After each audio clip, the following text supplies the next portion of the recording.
허락하신 말씀의 제목은 큰 사람이라는 제목으로 은혜를 나눕니다.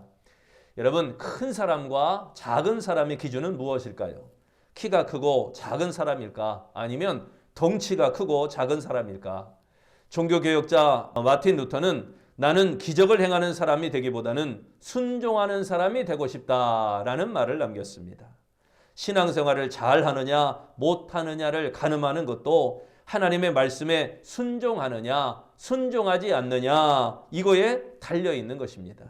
즉 절대 복종하는 신앙이 가장 위대한 신앙이며 큰 사람이고 또 위대한 그리스도인의 아름다운 모습이 되는 줄로 믿습니다. 우리 옆 사람과 한번 다시 인사하겠습니다. 당신은 큰 사람입니다. 하나 더 합니다. 말씀에 순종하며 삽시다. 아멘. 우리 창세기 6장에 보면 하나님께서 세상을 홍수로 심판하시기 전에 노아에게 배를 만들어 피신하라 라고 하신 말씀이 나옵니다. 그런데 그 배를 만드는 장소가 아라랏산 꼭대기였습니다. 배를 만드는 곳은 바다에 인접해 있는 것이 상식입니다. 그런데 하나님은 이 상식을 무시한 채 산 꼭대기에다가 배를 만들어라 라고 명령하신 것입니다. 중요한 것은 비상식적이고 비합리적인 명령에 순종한 노아의 태도입니다. 그러니까 그대로 하니라, 이것이 노아의 태도였습니다. 순종에 관한 결과로 노아와 그의 가족은 구원의 축복을 맛보게 되어집니다. 하나님께서 가장 원하시는 것은 하나님의 말씀에 순종하여 큰 사람이 되어지는 것입니다. 그렇다면 큰 사람이 되기 위해서 무엇을 해야 되는가? 첫째, 큰 사람은 자신을 향한 하나님의 목적을 알아야 됩니다. 우리에게 봉독한 본문 누가복음 13장에 한 사람이 포도원에 무화과 나무를 심었다는 기록이 나옵니다. 보니까 포도원 안에는 포도나무를 심어야 되는데 포도원에 무화과 나무를 심었습니다. 왜 포도원에 무화과 나무를 심었을까? 포도원에 무화과 나무를 심은 것은 주인의 특별한 선택과 주인의 특별한 관심 때문입니다. 곧 특별한 은총을 받았다는 거죠. 포도원에 심기운 이 무화과 나무처럼 하나님은 우리 아름다운 성도 여러분 한 사람 한 사람을 향한 특별한 사랑, 특별한 기대와 특별한 은총을 주셨다는 것을 여러분 믿으시기를 바랍니다. 이러한 하나님의 은혜를 깨닫는 우리 아름다운 성도의 삶이 되어야 됩니다. 무화과 나무는 아무리 생각해도 참 못생긴 나무입니다. 그 나뭇잎이 못생겼어요. 그 나뭇잎이 가로수 잎처럼 그렇게 웅장하게 생긴 것도 아니고 이렇게 퉁퉁한 손바닥처럼 참 못생겼습니다. 또 나무도 곧게 자라는 나무가 아닙니다. 삐뚤빼뚤 자랍니다. 그러니까 목재로 쓰기도 참 곤란한 그런 나무입니다. 무화과 나무는 관상용 나무도 아닙니다. 보기 좋은 그런 나무도 아니고 동시에 꽃도 없어요. 무화과, 꽃이 없는 나무라고 그러잖아요. 그러니까 사실은 열매 안에 꽃이 있는 거예요. 그 열매 속에 꽃이 있는 겁니다. 무화과 나무의 존재 이유가 있다면 오로지 이 열매 때문인 것입니다. 열매는 참 많이도 열립니다. 무화과 나무가 쭉쭉 자라게도 잘 자라지만 열매도 굉장히 많이 열립니다. 그래서 성지순례에서 가보니까 이스라엘 길거리에 많이 심어놓고 그 과일을 누구든지 따먹도록 그렇게 해놓은 것도 보았습니다. 오늘 우리는 이 무화과 나무와 같이 보잘것없는 존재들입니다. 그런데 주님은 이 무화과 나무 같은 우리들을 하나님의 몸된 교회인 포도원에 심어 놓으셨다는 것입니다. 하나님의 몸된 교회인 포도원에 무화과 나무를 하나님이 심으셨어요. 그 이유는 하나님의 목적이 있으시기 때문이라는 것입니다. 오로지 열매라는 목적을 위해서 이 무화과를 포도원에 심으셨던 것입니다. 무화과 나무는 열매가 없다면 존재의 가치가 없는 그러한 나무입니다. 오늘도 여러분을 향한 하나님의 목적, 그 목적에 맞는 열매가 있음을 분명히 깨닫고 그 열매 맺는 아름다운 신앙의 삶이 되어지시기를 바랍니다. 창조에도 목적이 있습니다. 하나님이 하시는 일에 우연이라는 건 없습니다. 단 한 사람이 세상에 태어난데도 목적이 있지요. 길가의 마른 풀에도 존재의 가치, 존재의 이유가 있습니다. 그리고 발에 걷어차이는 그런 돌멩이 하나에도 그 돌이 존재해야 되는 이유가 분명히 있습니다. 우리가 하나님의 뜻을 모르고 있을 뿐이지 하나님의 창조물은 다 나름대로의 목적과 이유와 가치가 있다는 것이 창조 신앙이라는 것입니다. 사도 바울은 갈라디아서 1장에 창조 신앙, 곧 창조의 목적과 창조의 이유를 말씀하고 있습니다. 15절 말씀, 그러나 내 어머니의 태로부터 나를 택정하시고, 그러니까 나는 어머니의 태로부터 택정함을 입었다라는 말이고, 16절에 그의 아들을 이방에 전하기 위하여 그를 내 속에 나타내시기를, 그러니까 이방인의 사도가 되기 위하여 나는 세상에 태어났다라는 말씀입니다. 여러분은 세상에 존재하는 이유가 확실하십니까? 이 순간을 위해서, 내가 이 일을 위해서 내가 있는 것이다 라고 하는 확신이 있으십니까? 오늘 하나님은 우리에게 특별한 관심과 특별한 기대를 갖고 계십니다. 그렇기 때문에 여러분은 하나님의 포도원에 심겨진 본 무화과 나무들인 것입니다. 이제 예수님 때문에 살고 예수님 때문에 죽을 수 있는 그러한 참 믿음의 큰 사람, 하나님이 보시기에 좋았더라 칭찬받을 만한 열매 맺는 참 믿음의 큰 사람이 되어지시기를 바랍니다. 두 번째, 큰 사람은요, 책임을 지는 신앙인이 되어야 됩니다.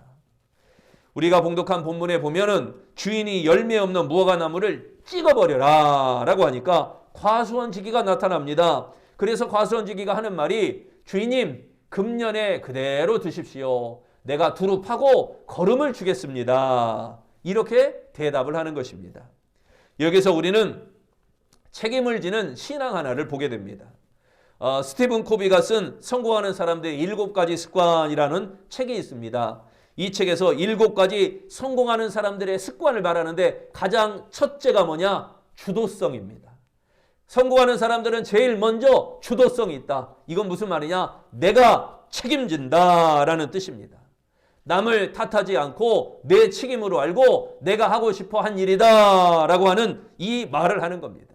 모든 일은 내가 하고 싶어서 내가 할 일이라고 할 때 책임감이 살아나게 됩니다. 누가 시켜서 억지로 하고 수동적으로 하고 이게 아니라 능동적으로 하는 거예요. 자발적으로 하는 거예요. 내가 하고 싶어서 하는 거예요. 그럴 때 곧 책임감이 생기게 되어지는 것입니다. 자발적으로 능동적으로 하는 사람이 책임감이 있는 사람인 것입니다. 예전에 연극인 손숙 씨가 1999년 5월에 환경부 장관에 임명된 지 한 달 만에 뇌물수수라고 하는 억울한 누명을 쓰고 바뀌게 되었습니다. 딱 한 달짜리 장관이었어요. 그런데 그 전에 국회의장을 지낸 박희태 씨라는 사람은 1993년 2월에 법무부 장관에 임명된 지 그 딸의 입학이 잘못되었다라고 하는 그것 때문에 10일 만에 법무부 장관을 내려놓기도 해야 했습니다. 2006년 유시민 씨가 전문가도 아닌데 장관이 되었어요. 사회복지부 장관이 되었어요. 염려하는 사람들이 많았습니다. 그는 취임식에서 가장 중요한 이런 말을 했습니다. 여러분은 열심히 자기 일을 하십시오. 저는 책임만 지겠습니다. 이렇게 말하고 박수를 받았다는 것입니다. 여러분, 우리가 봉독한 본문의 과수원지기는 참으로 큰 사람이라는 걸 알 수가 있습니다. 이 과수원지기는 열매 없는 실패의 책임을 자신이 지금 지고 있는 거예요. 열매 없는 책임은 나무만이 있는 것이 아니라 내게도 있다. 나무가 열매가 없으니 나무에게 책임이 있는 게 아니라 그 책임은 과수원지기인 나에게 있다라고 하는 겸손한 태도를 보여주고 있는 것입니다. 출애굽기 32장에 보면 하나님께서 이스라엘 백성이 범죄할 때 내리치게 됩니다. 다 진멸하겠다라고 말씀하실 때 모세가 그때 하나님의 그 말씀을 받고 말합니다. 하나님, 꼭 그러시려거든 내 생명부터 먼저 취해 주시기를 바랍니다. 하나님, 내 생명부터 가져가시고 그 다음에 백성들 생명 가져가세요. 즉 이 백성의 죄 중에 내 책임도 있기에 형벌을 함께 받겠습니다 라고 모세가 이야기하는 것입니다. 여러분, 이것이 모세의 책임 있는 마음입니다. 마찬가지로 과수원지기도 책임을 지겠다는 것입니다. 그뿐 아니라 책임을 지고 1년 동안 수고를 하겠다는 겁니다. 이 열매 없는 무화과 나무에 내가 1년 동안 다시 그를 관리해서 열매 맺도록 하겠다라는 책임입니다. 땅을 파고 거름을 주고 물을 주고 정성을 다하겠습니다. 내가 애써 보겠습니다. 우리 아름다운 교회 행사가 있고 봉사할 손길이 필요로 하고 해결해야 될 일이 생기면 목사님 내가 책임지겠습니다. 내가 그 일을 감당하겠습니다. 라고 하는 책임자가 더 많아져야 됩니다. 그 일을 내가 하겠습니다라고는 책임지는 사람이 더 많아져야 됩니다. 구역장으로서, 구역 강사로서 또는 기관장으로서 우리 이어전도회로서 교회 이 모양 저 모양으로 해야 될 많은 일들, 그러한 일들을 목사님 내가 책임지고 잘 해보겠습니다. 오늘 본문에 나오는 포도원 지휘와 같은 그런 큰 사람이 되는 책임 있는 자가 되어야 된다는 것입니다. 그런 과수원지기가 많이 나타날 수 있기를 바랍니다. 그럴 때 그 포도원은 살아나는 겁니다. 그럴 때 아름다운 교회가 더 살아나게 되어지는 것입니다. 이같이 책임지는 신앙을 간직하는 우리 아름다운 성도가 큰 사람이 되어지는 줄로 믿습니다. 세 번째, 큰 사람은 한 번 더 기회를 통하여 열매를 맺어야 됩니다. 무화과 나무나 과수원 지게에는 한 번의 기회가 더 주어지게 됩니다. 이 주인이 과수원 지게에게 한 번 더 기회를 준 거죠. 그러고도 열매가 없으면 그때 찍으세요. 그러고도 한 번 더 기회를 주세요. 마지막 기회를 주세요. 다시 기회를 달라고 하나님께 말씀드리는 것이 곧 올바른 신앙이라는 것입니다. 나 이거 못하니까 아직 안 할랍니다. 이게 아니라 내가 이번에 못했지만 내가 열심히 해가지고 내가 반드시 이겨보겠습니다. 반드시 이루어 보겠습니다. 지금까지 못했으니까 그만두겠다는 것은 올바른 신앙 자세가 아닙니다. 그만두겠다는 소극적인 자세보다 하나님께 다시 기회를 달라고 요청하는 적극적인 자세, 진취적인 자세, 창조적인 자세, 큰 사람의 모습이 바로 이런 모습이 되어지는 줄로 믿습니다. 판사가 법원에서 형을 선고할 때 집행유예라는 게 있어요. 여러분은 뭐 재판하고 아무 관계 없으니까 집행유예 몰라도 되지만 이 법원에 가면은 집행유예라고 하는 판결이 있습니다. 선고된 형을 집행해야 마땅하지만 정삼 참작을 해서 일정 기간 동안 이 집행을 유예하는 겁니다.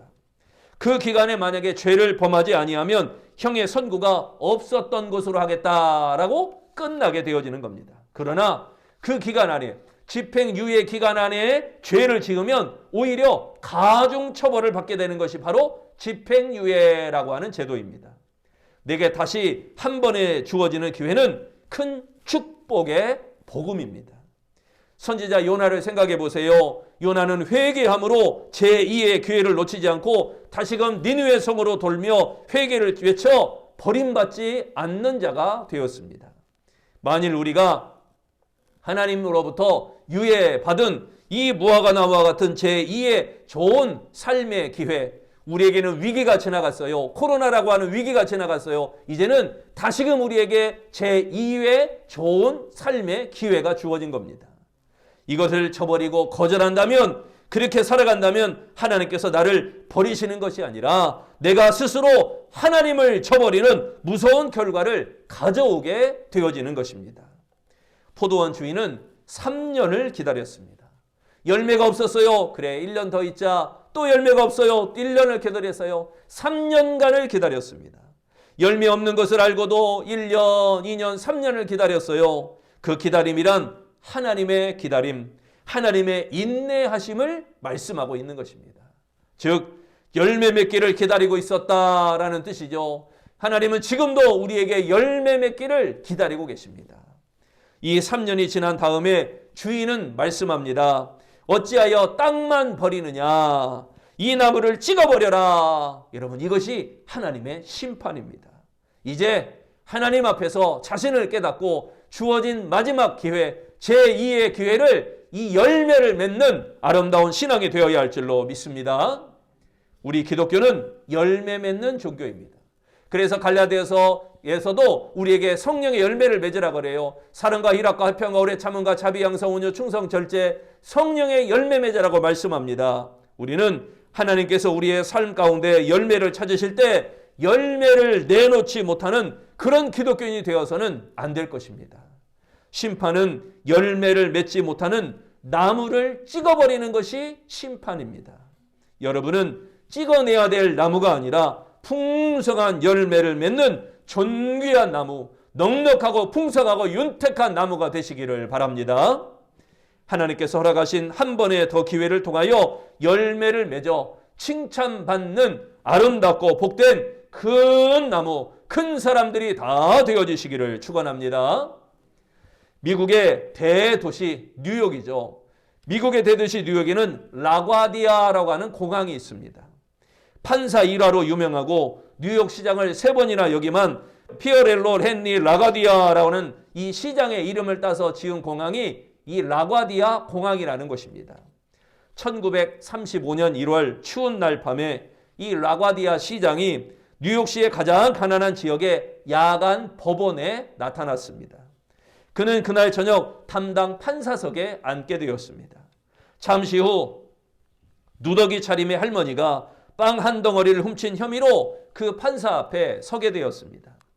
그 할머니는 이 담당 판사인 라과디아 시장에게 이렇게 말합니다.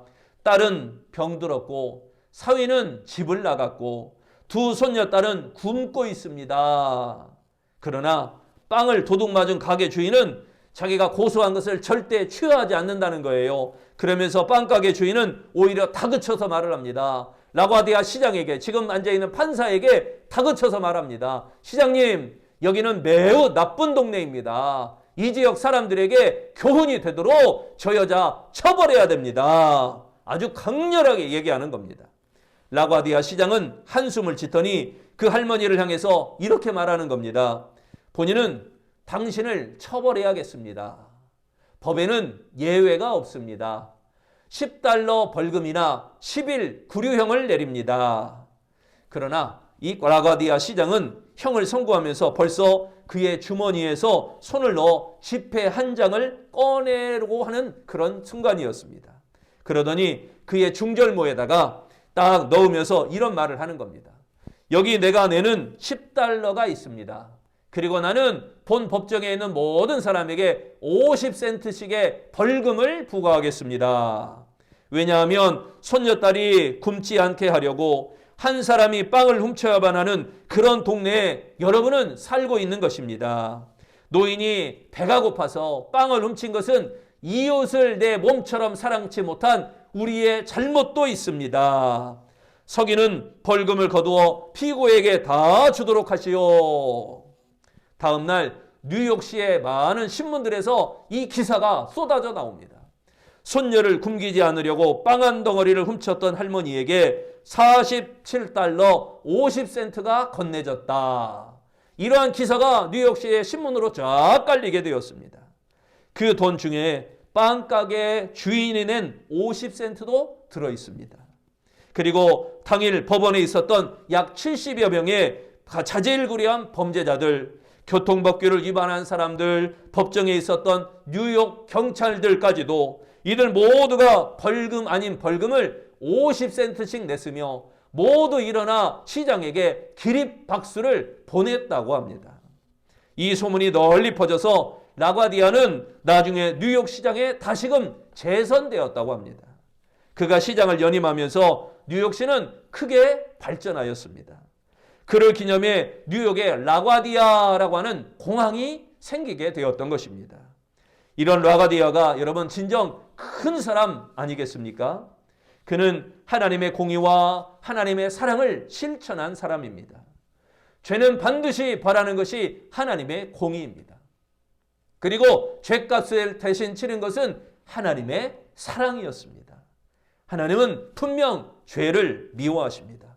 그러나 회개하는 죄인은 사랑하시는 하나님이십니다.